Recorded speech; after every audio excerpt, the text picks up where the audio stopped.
Assalamualaikum warahmatullahi wabarakatuh. Selamat pagi anak-anak. Bagaimana kabar kalian hari ini? Sehat-sehat semua bukan? Ya, di sini Pak Guru juga sedang sehat. Nah, kali ini kita akan belajar tentang tema 1, subtema 1, ciri-ciri makhluk hidup, pembelajaran kedua. Bagi yang belum klik yang tombol merah itu, diklik dulu ya. Terima kasih anak-anak. Kita mulai. Tema 1, subtema 1, ciri-ciri makhluk hidup. Pembelajaran kedua.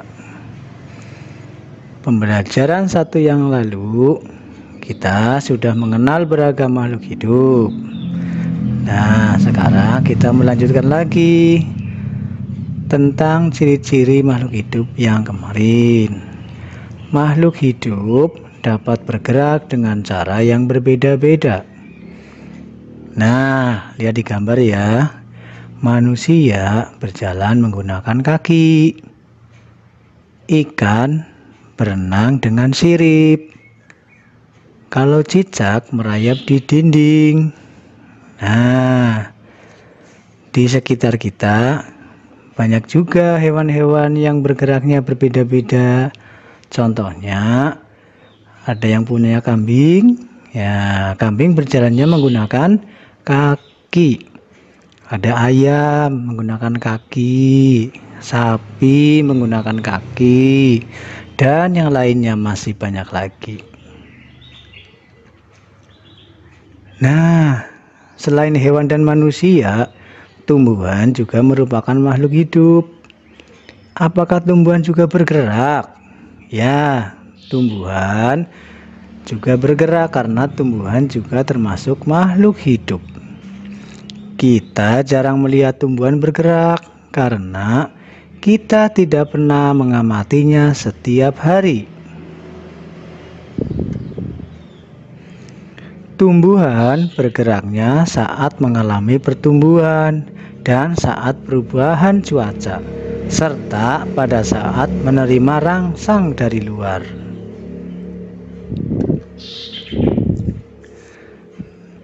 Makhluk hidup dapat bernafas. Nah, ini juga merupakan ciri dari makhluk hidup.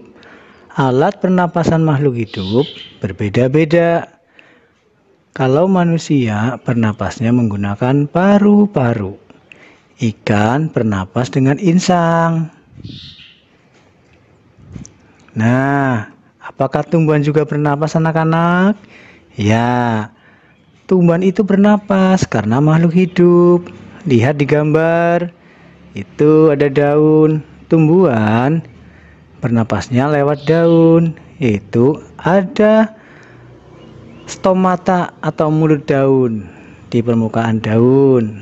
Jadi setiap daun mempunyai stomata atau mulut daun untuk bernapas. Jelas kan? Hewan lain ada yang alat pernapasannya berbeda juga. Ayam bernapas menggunakan paru-paru. Serangga menggunakan trakea. Nah, contoh serangga apa ya anak-anak? Ada lebah, belalang. Nah, trakea itu yang seperti apa? Trakea itu berada di rongga-rongga sela-sela perut. Jadi bernafasnya lewat lubang-lubang di rongga perutnya. Nah, ada lagi cacing menggunakan kulit. Cacing menggunakan kulit berarti kulitnya harus selalu lembab atau selalu basah, tidak boleh kering. Kalau cacing sampai kekeringan, dehidrasi, nanti bisa mati. Katak menggunakan kulit dan paru-paru. Berarti katak bernapasnya bisa menggunakan kulit dan paru-paru, punya 2 alat pernapasan. Makhluk hidup dapat tumbuh dan berkembang. Nah, lihat di gambar ya.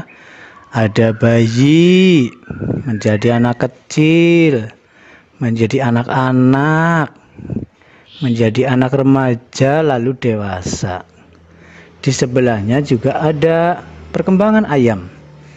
Dari telur, menetas, menjadi anak ayam kecil atau pitik, terus ayam remaja, lalu ayam dewasa. Jadi tumbuh artinya bertambah ukuran tinggi dan beratnya. Apakah kita mengalami tumbuh anak-anak? Iya. Manusia juga mengalami tumbuh. Buktinya apa? Ketika waktu kamu masih kelas 1, tinggi badan kamu biasanya berapa? 70 cm, 80 cm. Sekarang sudah kelas 3, pasti bertambah menjadi 100 cm atau lebih. Berarti dengan tambahnya tinggi badan kamu, kamu mengalami pertumbuhan badan. Ciri selanjutnya adalah makhluk hidup dapat berkembang biak.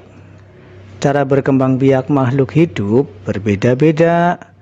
Ada yang berkembang biak dengan cara melahirkan, ada juga yang berkembang biak dengan cara bertelur. Kalau manusia berkembang biak dengan cara melahirkan, ayam berkembang biak dengan cara bertelur, tumbuhan berkembang biak dengan cara bertunas atau menghasilkan biji. Nah, lihat di gambar ya anak-anak, itu. Jadi manusia itu ada orang tua, ada anaknya, sama saja ayam, seperti itu. Nah, mengapa ya makhluk hidup kok berkembang biak? Mengapa anak-anak? Ya, untuk menghasilkan keturunan agar tidak mengalami kepunahan. Jadi kita harus selalu menjaga, melestarikan, dan menyayangi semua makhluk hidup. Makhluk hidup memerlukan makanan dan air. Manusia memerlukan tumbuhan dan hewan untuk makanan. Sebagian hewan juga memerlukan tumbuhan untuk makanan. Jadi di sini dijelaskan bahwa semua makhluk yang hidup itu pasti memerlukan makan dan minum. Lihat di gambar. Makhluk hidup makan dan minum untuk kelangsungan hidupnya agar tidak mati. Artinya tetap hidup ya. Tuh, manusia sedang makan. Di situ juga ada makhluk lain. Ada kuda, makanannya kuda apa ya? Rumput.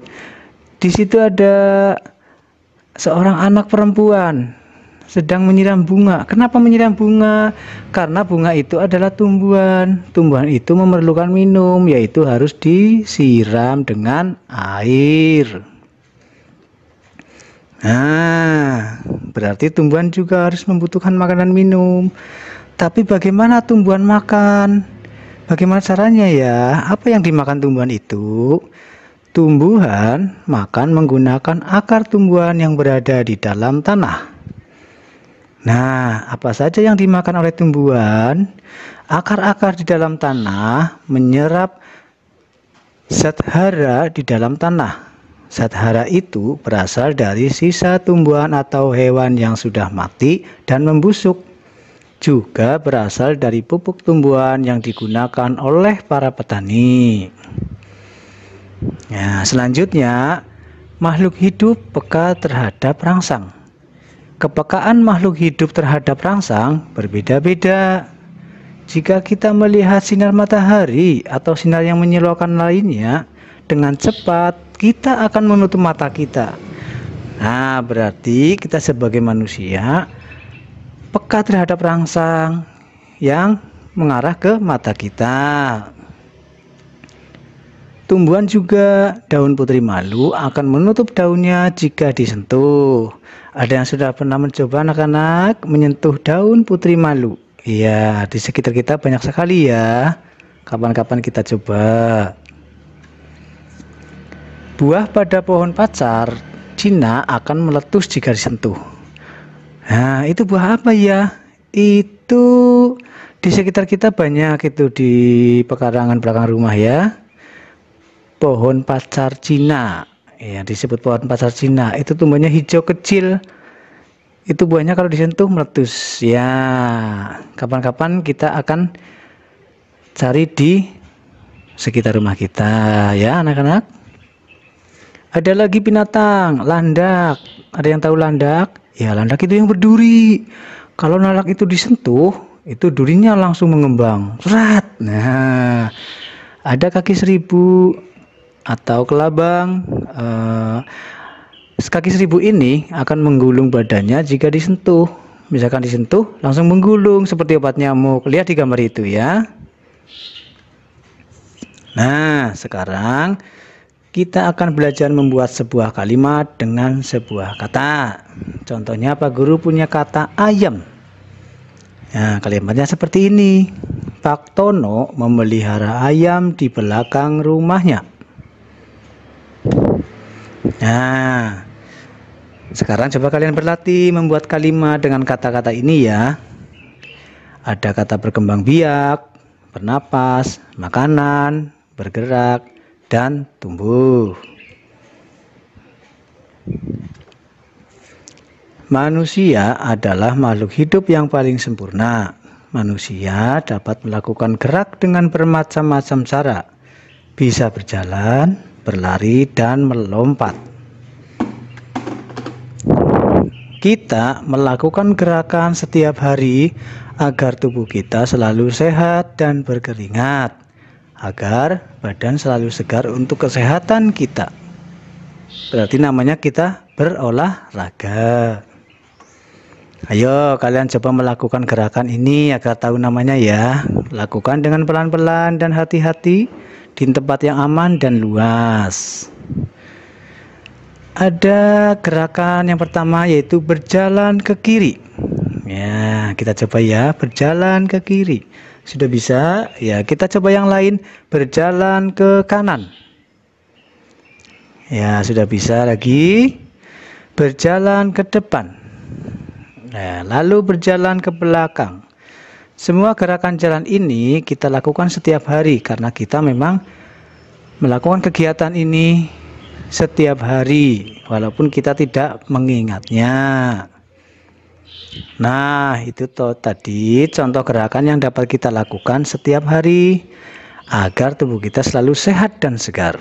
Gerakan itu dapat melatih kaki kita agar menjadi kuat dan tidak merasa kaku jika digerakkan. Mudah kan untuk dilakukan? Nah, semua makhluk hidup yang ada di dunia ini adalah ciptaan Tuhan. Keragaman cara bergerak makhluk hidup juga karena kekuasaan Tuhan. Semua itu adalah karunia Tuhan yang harus kita syukuri. Menjaga kesehatan tubuh merupakan salah satu cara mensyukuri karunia Tuhan. Menghargai kemampuan teman yang lain juga merupakan bagian dari sikap kita yang bersyukur kepada Tuhan.